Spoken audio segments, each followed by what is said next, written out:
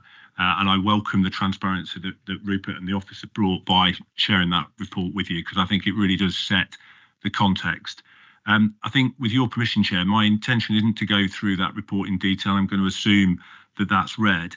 But what I would like to do is, whilst we're here talking about the fiscal challenge and setting a budget, I think it would be remiss if I didn't just sort of give some very quick headlines from me in terms of the operating environment that we're in, along with some of the challenges that we've had to overcome, at the same time as balancing what, as Rupert quite rightly describes, as probably one of the biggest fiscal challenges we've had in recent years. So I always say, and I stand by this, finding the money is easy. Finding the money without breaking the force and reducing the service and losing the public is the art. And I think that we've managed to do that, and particularly when you start to look at the totality of the budget that's being taken out of the force over a really relatively short space of time. As we've just come through the recent HMI inspection, we're still graded as one of the leading forces in the country. Our public confidence indicators are going in the right direction. Our outcomes are going in the right direction. And 85% of people that are currently working in Leicestershire Police are proud to work in Leicestershire Police, despite the pressure and the strain that they're under. So I think that's a really good backdrop to say we're going to get into the numbers, but we shouldn't lose sight of a bit of the operating context. So just to, again, and it is in my statement, but if I just pull it out, what I would bring your attention to is that policing continues to receive increased year-on-year demand. And I know that many of you are working in different public sectors, so you will appreciate that that demand not only is increasing in terms of volume, but it's also increasing in terms of complexity, both with the online presence, but also the complexity associated with different cultures, faith, global to local type dynamics that we're now having to manage our way through. You'll also recognise the fact that across Leicester, Leicestershire and Rutland, we have seen a notable population increase, almost 10%, which again, and the nature of that population increase has brought with it some additional complexity. And again, I feel I'm telling you things you know, but I feel it's probably a useful rehearsal. If I may, Chair, I'd like to also remind us that probably 2-3 years ago we sat here and one of the big strategic challenges we had was our workforce and the experience levels and workforce churn. And we shouldn't lose sight of the fact that actually just in a relatively short space of time, we have effectively changed nearly 50% of Leicestershire Police. That's with loss of a lot of experience, a lot of people in leadership positions and specialists. And that's really required us to accelerate the recruitment, the training. And I know you've seen the academy, but linked to that is we've now got a workforce out there on the front line who are confident and competent because of that level of investment. And I wouldn't want that to get lost within this sort of narrative. We know that one of the big challenges that we had is the pace of technology. And I think one of the panels, I think it was last year, I talked about the volume of data increase and what that means in terms of the need to move to cloud-based solutions, be able to move to automation, the development of AI, and how that's going to help us in the future around tackling some of these new and complex demand challenges. So as I sit here, before I get into the fiscal, what I'd like to just bring to your attention is less than 3 years ago, we went through the fairly large, sizable disorder in Leicestershire, and that was a big policing response. But as a consequence of that, there was lots of real-time rapid learning that we took from it. And very quickly, we restructured the force. We introduced Operation Forefront. That was a structural reconfiguration. We brought together some connected leadership, so we increased and invested in leadership. We bolstered some of the areas that were really suffering the worst. We set a public pledge around our service. We enhanced the call handling. I think we've sat in here many times talking about 101 performance. We are now at the top of the country in sort of our performance around our call handling. All of this, I share it because it's required investment at a time when it's really easy to cut. So we've invested in the CMD. We've developed a new IT operating model. We've got the cloud solutions. Next month, we launch a new digital forensic platform, which will speed up the way that we can interrogate laptops, mobile phones by 5,000%. I share that with you because that is going to be translated into better service for victims, which is going to lead to public confidence, which is going to put the force again at the forefront of thinking in that sort of space.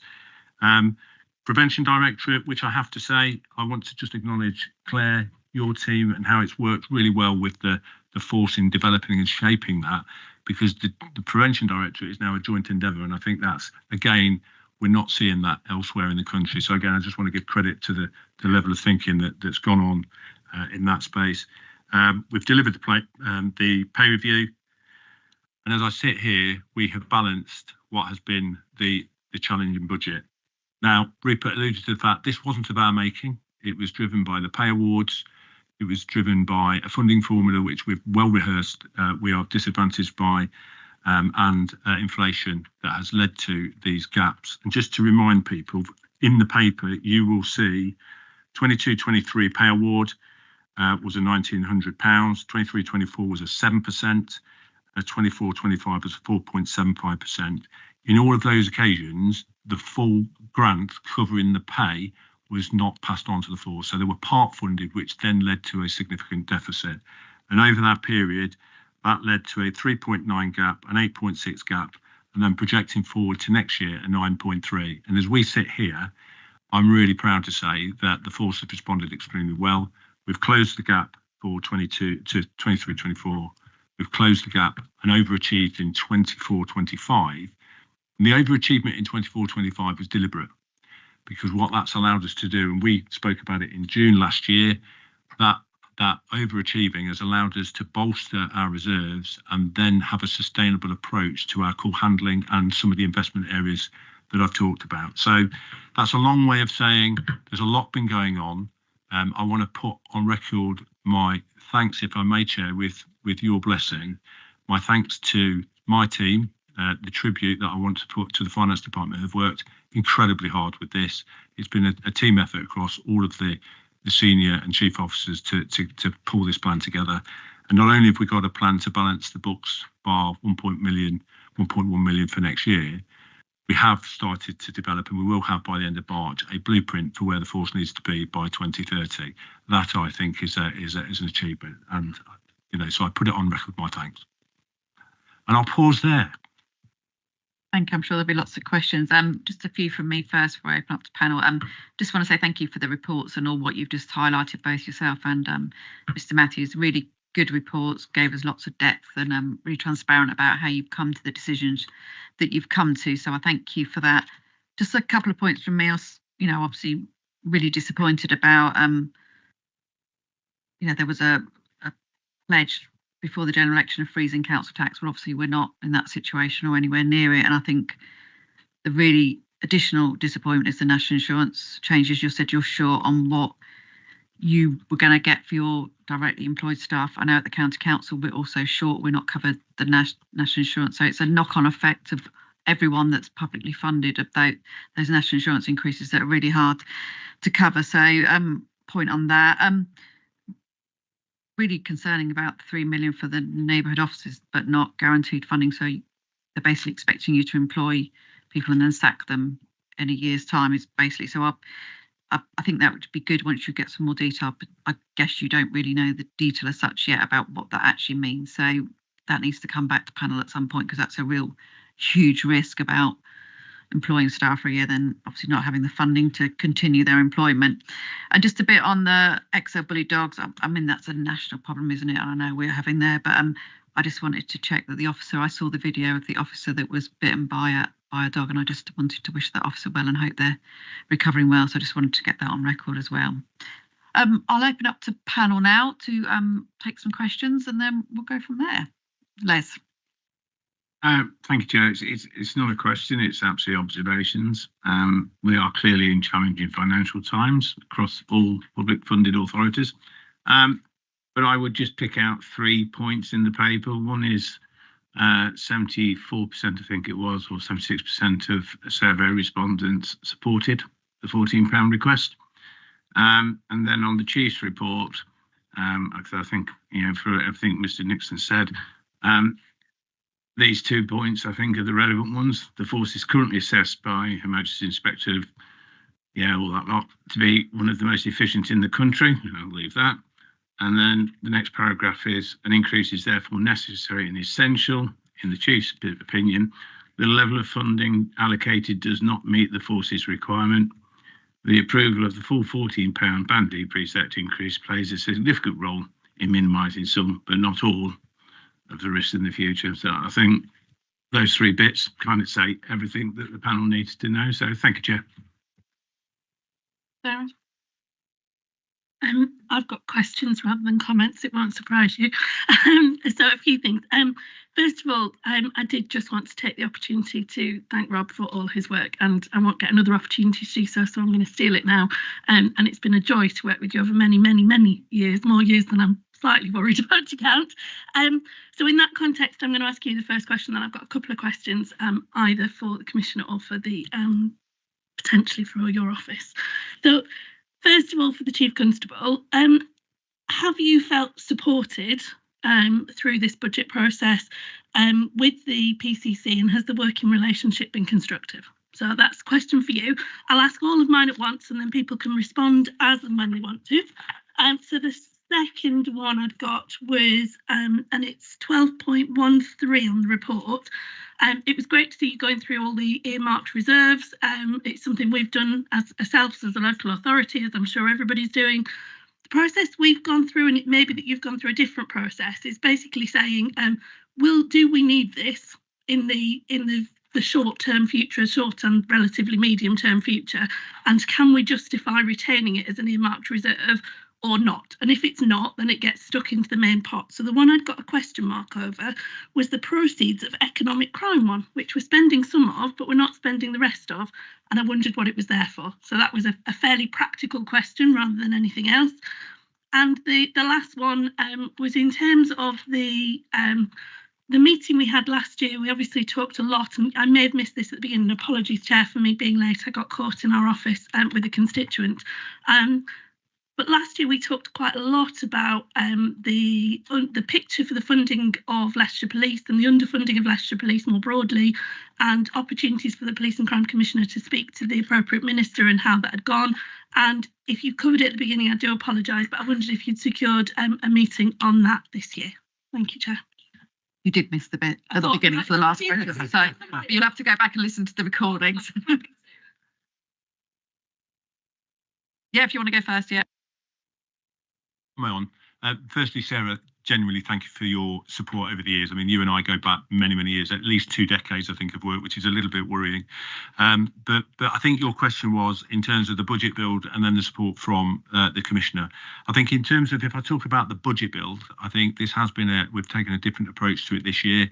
And again, I sort of talk about a bit of a joint endeavour. So Kira and Paul have worked very closely together. I know that Claire and David and others have linked in, and then there's been a series of meetings. So I think the approach to the budget build has been definitely slicker than perhaps in previous years. You wouldn't expect me to comment on the personal degree of support from Rupert to me as chief. You know me far better than that. What I would do is, as with anything, as Rupert sort of transitions towards his third chief, once that person's recruited, I will gladly be sitting down with Rupert and sharing some observations.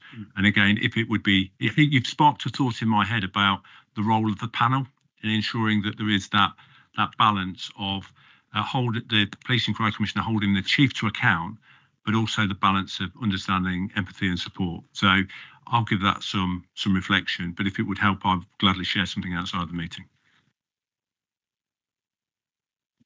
Thank you, Chair.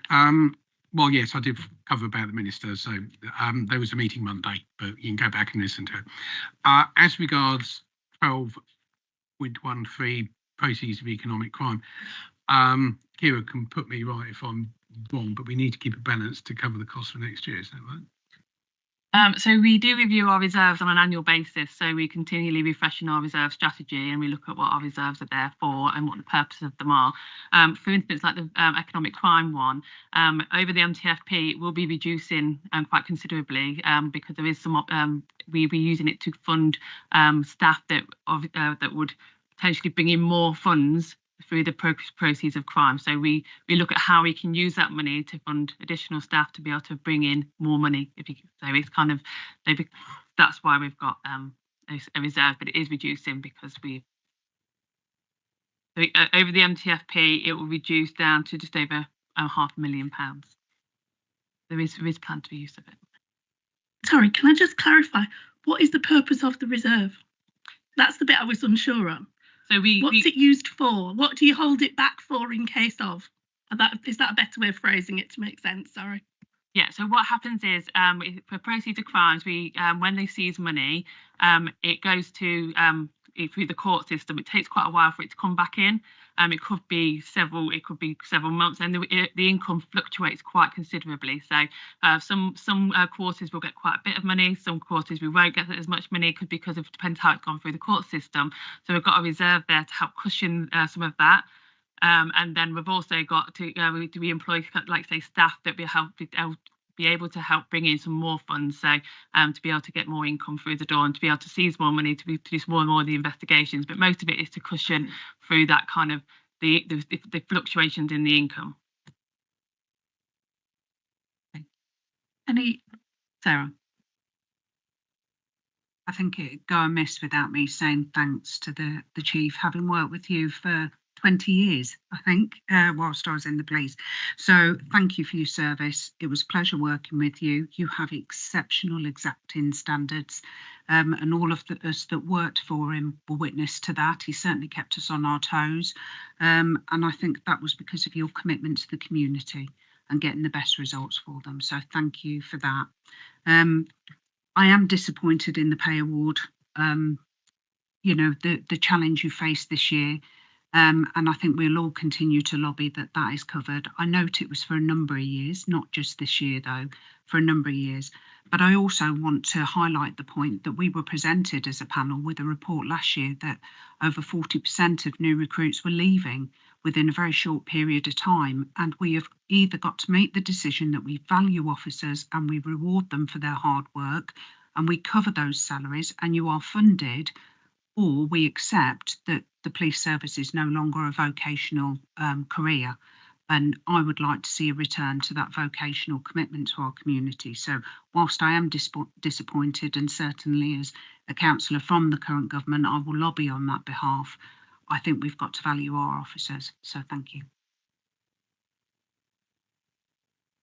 Any other questions, Andrew? Thank you, Chair. I'd also like to thank Rob for his service over the many years. You've obviously had quite a few tricky things to deal with, to say the least, over the last few years, but you've always done it with a great deal of class and dignity.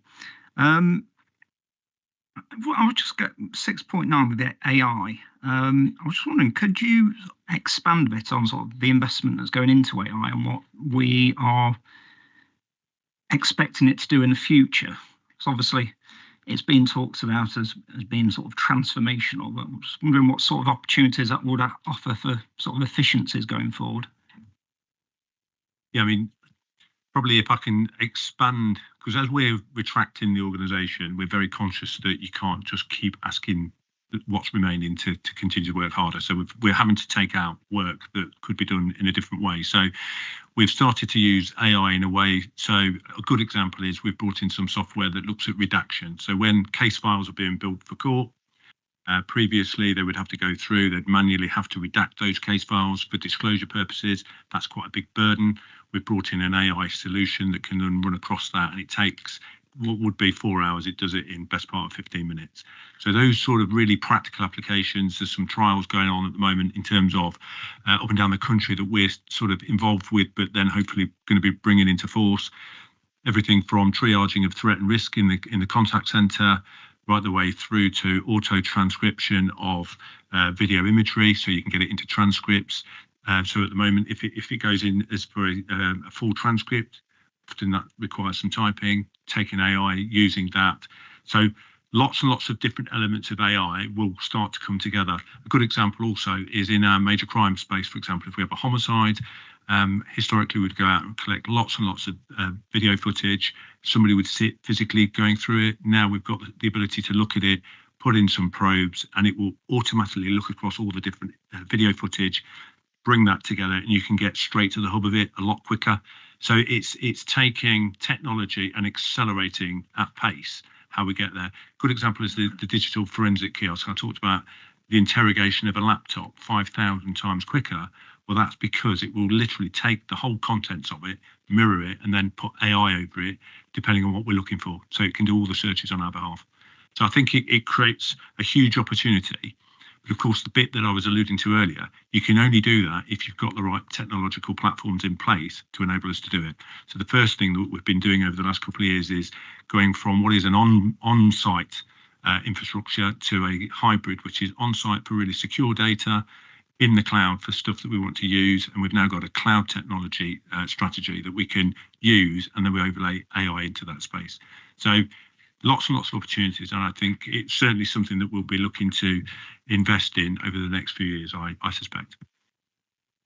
Can I just follow up on that about obviously all those things you said would be done by police staff rather than police officers, is that right? So the AI would be helping police staff to reduce their workload rather than warranted officers? It's a bit of both. I think if you think about where we've reduced our workforce, because we've had to maintain the officer numbers, clearly a lot of the staff reduction has come in staff roles. So the natural thing there is, how do you absorb that workload? So of course there's been a natural focus on what can we stop doing, what can we re-engineer to do it differently, and what can we automate in order to absorb that workload, which makes sense. But the major crime one is a good example. You know, historically that would have been done by PCSOs being brought into the centre, going out doing the video collection, and probably sitting alongside people from within the major crime team to look at the imagery and then work it through. Some of that efficiency will get passed on to warranted officers as well. Thank you. Any other questions?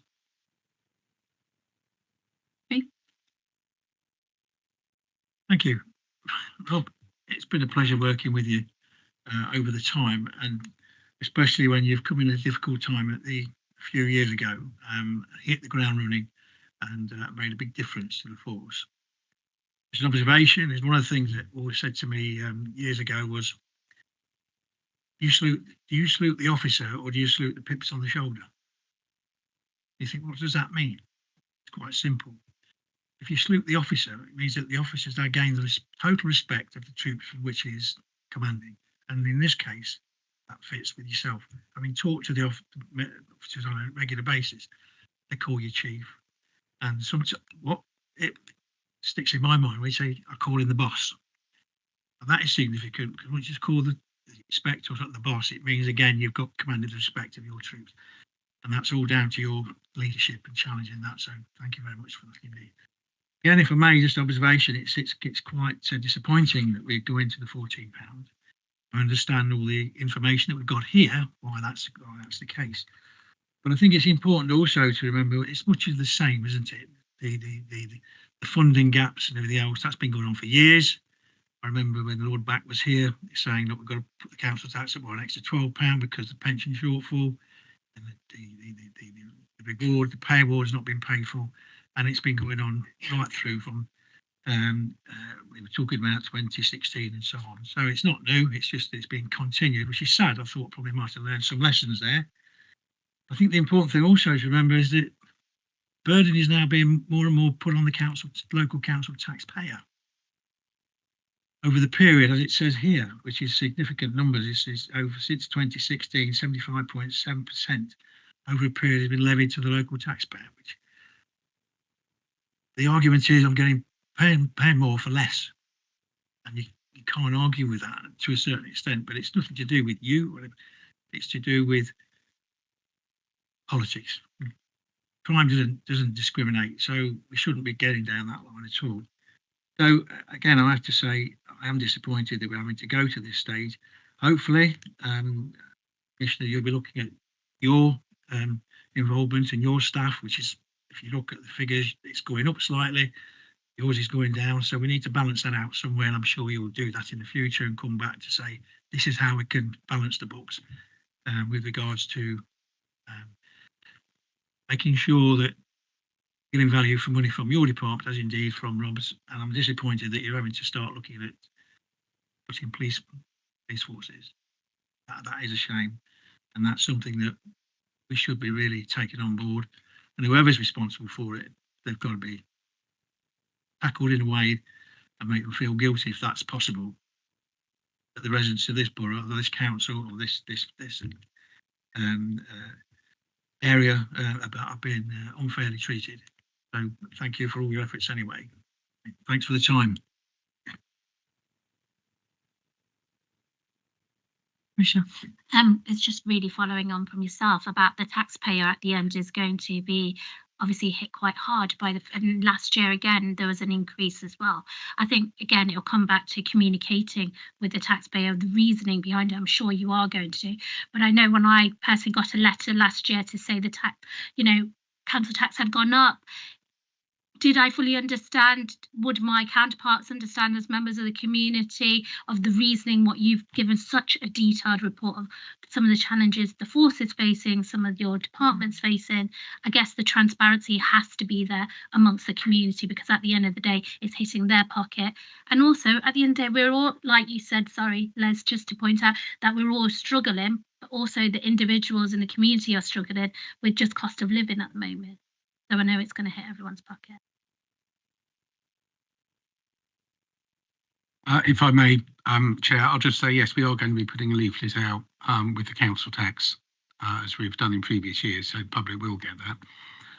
And of course, the documents that you've got in front of you today are public documents, and if people want to go and look at them online, they can do that through the agendas of this meeting. So it is all publicly available to anyone who wants to see it. On the point of the changing in the balance between how much of our joint funding is coming locally and centrally, I think in some ways you could argue that's positive for democracy, because it does mean that local people will be voting on the taxes they're paying locally elsewhere. And it would be great if the increase locally led to a decrease in tax taken by the national government, but of course it never works like that. They take just as much money as they ever did and spend it on what they want to do and insist we have to raise even more locally. So if it balanced out, I think I could live with it, but of course it never does. So, can I just add a bit to that, because I do agree with that. I think there's something about inconsistency, though. That's the challenge, isn't it? So please keep at the forefront of your mind the fact that we are one of the 18 forces that the funding formula doesn't work for. So year on year on year, the imbalance is getting bigger. So I think that, providing there's parity, I think that's a good thing. And I do agree with the whole, local democracy having to contribute to the service they receive. I just think there's some huge disparities up and down the country. Yeah. Sorry, Chair, may I be as bold as saying one thing I forgot to say is, because of course you're going to need that assurance in terms of our fiscal plan. One thing that you would want, and I'm sure that Rupert would want to put it on the table, is that we have gone through independent external scrutiny, internal scrutiny, along with the HMI, and all of which have come out. So we've got substantive assurance on certainly the internal and the external to say that our fiscal management is the best it could be. And the HMI referred to us as an exemplar. So I just think there's something there to put assurance the way that we've approached it as well. We're very good in Leicestershire of doing more with less. It's a fine art, and we're very good at it here for some reason. None of us get very well funded. I don't know if panel would also agree. I feel like Parrot just played what I said last year, I think, about do you want the panel to write to the policing minister like we did last year about the funding and highlight yet again exactly the same thing that we highlighted last year, if that would be useful? I think it would be useful. I'm sure Claire can share with you the points that I made to the minister at the meeting on Monday. And if you wish to follow up on those points or make any of your own, I think that would be very welcome. Thank you. A panel happy for me to do that on behalf of the panel to highlight? Okay, we'll take that away as an action for today and work with Claire about us writing to the policing minister again. in the context of the comprehensive spending review, because actually then it's not a we're not happy with the amount we've received. It's a, can you look during the comprehensive spending review around the entire way the formula is done? I just thought that context changes it from previous years potentially. I think that was in my letter last year. That was what I put in the letter last year. Sorry, Chair, I agree with that. I think there's something about how it features within the police reform agenda as well, because I suspect there'll be the spending review and then there'll be police reform. And within that police reform, there'll be big discussions about structural changes. Now, there'll be varying levels of appetite, but what could happen is the funding discussion could just get morphed into that broader picture. I think I did put that in the last letter, but we'll refer back to what we put last year and tweak it for panel's recommendations. Is there any other comments or questions from anybody? Yes. I just think picking on the points, and it doesn't matter which way any of us look at this. Government gets its tax revenue from us as consumers and businesses, which is paid for by consumers ultimately. The only question is, and it's the point the Chief alluded to, and Rupert to some degree, is how they distribute it. It's as simple as that, and if we are not having our fair slice of the cake, then it does need resolving. But, whether it's this government or the previous government or the previous government or the previous, it's about time somebody got it right. Thank you, Chair. Okay. There's no other questions or comments. We'll draw the discussion to an end. And I think we're all in exactly the same place we were a year ago, saying, we don't want to be agreeing to this rise, as we're all local taxpayers as well. So this affects us personally as well as everyone else out there. They're all having to pay more for less. So yeah, I don't think anyone's happy sitting here agreeing to a £14 a year rise for a Band E property. That's going to affect us all. But we are where we are. So I will just draw panel's attention to what's on page 16, the request of the panel. At 3.1 was to note all the reports in here. So the revenue budget for 25-26, the council tax precept requirement for 2025-26, all the future risks, challenges, uncertainties and opportunities, including in the precept proposals, the Home Office grant allocation notified through the provisional settlement and the Band D council tax base, and estimated collection fund deficit received from the local authority. And then you've contained with all the appendices there for people to look at. So the decision for the panel today is the Commissioner would like to ask the panel to support his proposal to increase the 2025-26 policing element of the precept by £14 per annum to £300.23 for a Band D property. So I will now ask panel to clearly show whether they're in agreement with that or not, please.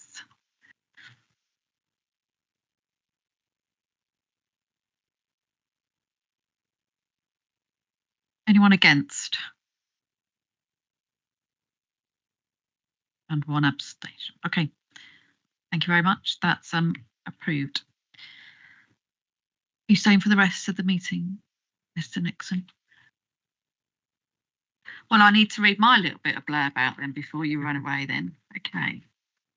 Everyone else has had their chance, so I'm going to do mine now before you leave. So as already identified for lots and lots of people, you'll be retiring March, much too young, I think, to retire, but we'll accept that, after a 32-year policing career. So you've been the Chief Constable since March 2022. On behalf of the panel, people have made their individual representations. I'd like to thank you, Rob, for all your commitment to protecting the residents of Leicester, Leicestershire and Rutland over the years, and wish you all the very best for the future.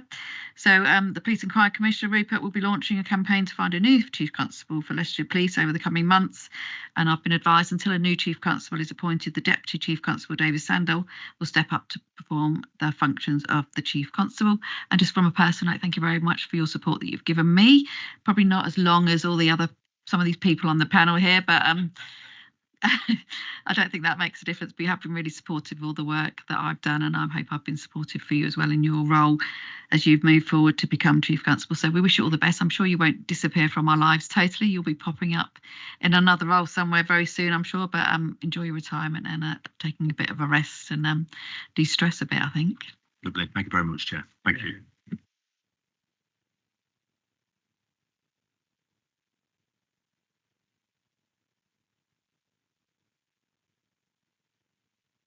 Okay, thank you. We'll move on to item 7, the Police and Crime Commissioner's update, which is pages 85 to 100. So I'll hand over to you, Mr. Matthews. Thank you, Chair. So this is the usual format that these things come in. So I'm hoping that the panel is familiar with how this is working now. Obviously, if there are any questions, I'll be happy to answer them. I think one point, however, is to mention the Violence Reduction Network and the excellent work that they do, but also that the funding is going to continue into next financial year, which I think was maybe not in doubt at some point, but there was some question mark over it. So I think that is extremely good news and is a testament to the quality of work that is being done and the positive results that are coming out in terms of serious violence continuing on its downward, well, I hesitate to say a downward trend, so you need to see it for a number of years before you can say it's a trend, but it's going in the right direction anyway. I also would want to highlight in that Mr. Nixon mentioned earlier about the Prevention Directorate, which is going to be part of a focus on trying to prevent crime as much as solve crime once it has taken place. And of course, the work that my office does in supporting victims and witnesses. Violence Reduction Network is going to be brought under that umbrella. So while it will maintain its distinct nature and its funding, it is going to be all part of the Prevention Directorate and the renewed focus on trying to prevent crime. I think, other than that, my main thing I want to update you on is, of course, that Charlie has started work now after she appeared in front of this panel a little while ago. It got off to an absolutely flying start, it must be said, and is taking her responsibilities with the criminal justice system and other aspects extremely seriously. So my thanks to Charlie for having made such a good start on that. Other than that, the report's all here. If you have any questions, as always, Chair, I'll be happy to answer it. But also, I'm hoping everyone's getting used to the format of this report now and is being able to follow what's going on and compare it to previous reports. Thank you. Thank you. Any questions, Sarah? It's a tiny refinement, really, rather than a question. In the mapping, I'm conscious we end up with Leicester and then the districts appearing as one thing. Actually, the reality of the size in terms of crime committed is roughly 50-50 across the city, taking 50% of that. It'd be really helpful maybe to have that broken down a little bit more in terms of visits and maybe some of the other activity. Doing it on neighbourhood policing areas seems the obvious one. And actually then I know certainly the police and crime, the community safety partnership is ensuring that the budgets are allocated appropriately around local neighbourhood policing areas. So actually you could potentially then follow on with reporting that way as well. It just might help with understanding operations across the city as well as in the districts, and may also help with things as we move forward in terms of that understanding. So just an idea for refinement rather than anything else. I think actually we were trying to be helpful doing it this way because of the way that the panel members who are councillors are representing their local authority. So we thought they'd want to see what's happening in their local authority. I mean, I take your point. I'll have a word with my staff, see how much work it's going to be, because we've just sort of settled down to this, and once you get into the routine of doing something, it becomes a lot easier to do. We'll consider it, I think, Chair, is the way to phrase that one. Thank you. Any other questions, Christine? Not so much a question as a comment. I notice on page 95 that you've got 15 complaint reviews, 11 were dealt with. And really it was just to comment, I think this is becoming a common pattern. As soon as somebody doesn't like something, it becomes a freedom of information request. And if they don't like the information they receive from you, they go to somebody higher and ask for another freedom of information. And I think it's something we need to be aware of, that this could be a growing area of work.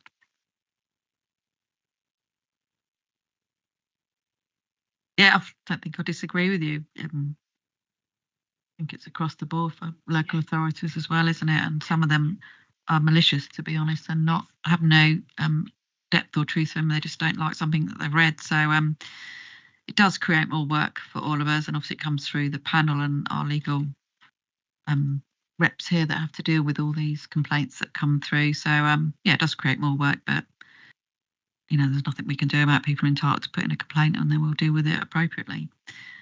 Any other comments?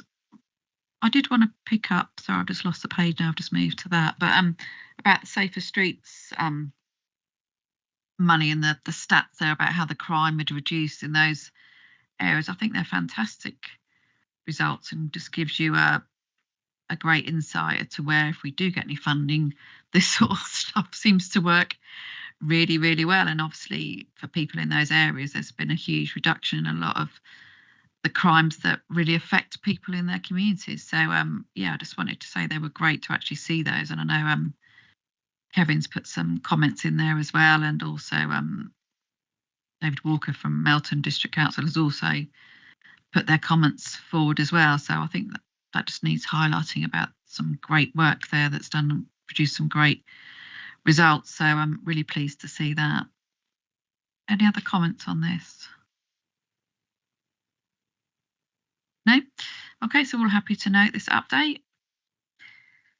Okay, we'll move on to the corporate item 8, the corporate governance board update, pages 101 to 116. Is there anything you want to highlight? I'm perfectly happy to take the report as read and field any questions that come our way. Thank you, Chair. Any comments or questions from panel on this? Yeah. I'm conscious that we are looking to set up the task group within the police and crime panel around sexual assaults, but I did just think it was worth highlighting the increased reporting of rapes, which I think we would probably see as a good thing in terms of confidence of reporting, and I absolutely understand that. But that link through to processing in the courts and whether cases are then seen through to conviction, and where the drop off is around that, I think that needs to just continue to be an absolute focus for this panel, for the courts, for the victims and witnesses side of it. And I just didn't want it to not to go through in the report without being mentioned, because the police people having confidence to report is absolutely an important step. The police being able to get sufficient evidence to be able to arrest is brilliant, but until we see those conviction rates coming up to where they need to be, we're not going to get the confidence of victims and the results we all want to see in a timely fashion. And I'm very specific on the timely fashion, because I'm conscious that that is one of the biggest issues, is that the number of people we've got dropping cases because of how long it's taking. I know that's something that the deputy was looking to take up, so I did just want to highlight it whilst it was on here. Chair. I think we're all of the same mind, isn't it? That's something we've brought up before, and it's something out of our control, but not, we can keep lobbying for it to increase that confidence in timely prosecutions before witnesses, you know, pull out, don't they, at certain points of the process, because it just takes so long. Any other comments, Les?